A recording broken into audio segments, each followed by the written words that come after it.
Imagine living in a place where having no choice, emotion, or color in your life is considered perfection. Well, this place of sameness is where Jonas and his family unit live.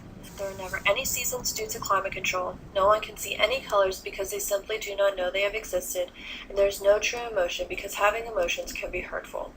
Every December, there is a 2-day ceremony celebrating the next year in a child's life from years 1 to 12. The ceremony of 12s is the last ceremony a child receives and is considered the most important and exciting. This ceremony is when the children get their job assignments and they will carry out for the rest of their time until they become elders. There are many different jobs, such as nurturers, which take care of newborns, birth mothers, laborers, lawyers, doctors, and instructors.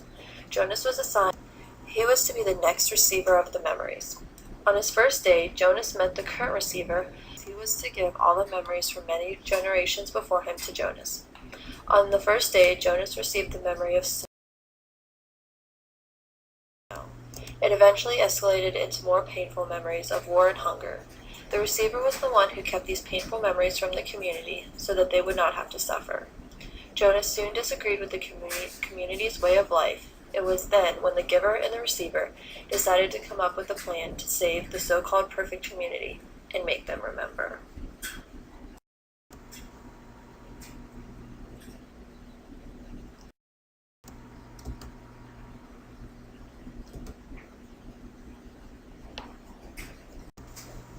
Jonas wrapped his arms around himself and rocked his own body back and forth.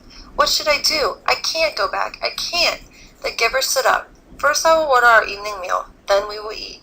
Jonas found himself using the nasty, sarcastic voice again. Then we'll have a sharing of feelings. The giver gave a rueful, anguished, empty laugh. Jonas, you and I are the only ones who have feelings. We've been sharing them now for almost a year. I'm sorry, giver, Jonas said miserably.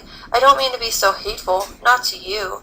The giver rubbed Jonas's hunched shoulders, and after we eat, he went on, we'll make a plan. Jonas looked up puzzled. A plan for what? There's nothing we can do. It's always been this way. Before me, before you, before the ones who came before you, back and back and back. His voice trailed the familiar phrase. Jonas, the giver said after a moment, it's true that it has been this way for what seems forever, but the memories tell us that it has not always been. People felt things once. You and I have been part of that, so we know. We know that once felt things like pride and sorrow and love, Jonas added, remembering the family scene that had so affected him. In pain, he thought again of the soldier. The worst part of holding the memories is not the pain, it's the loneliness of it. Memories need to be shared.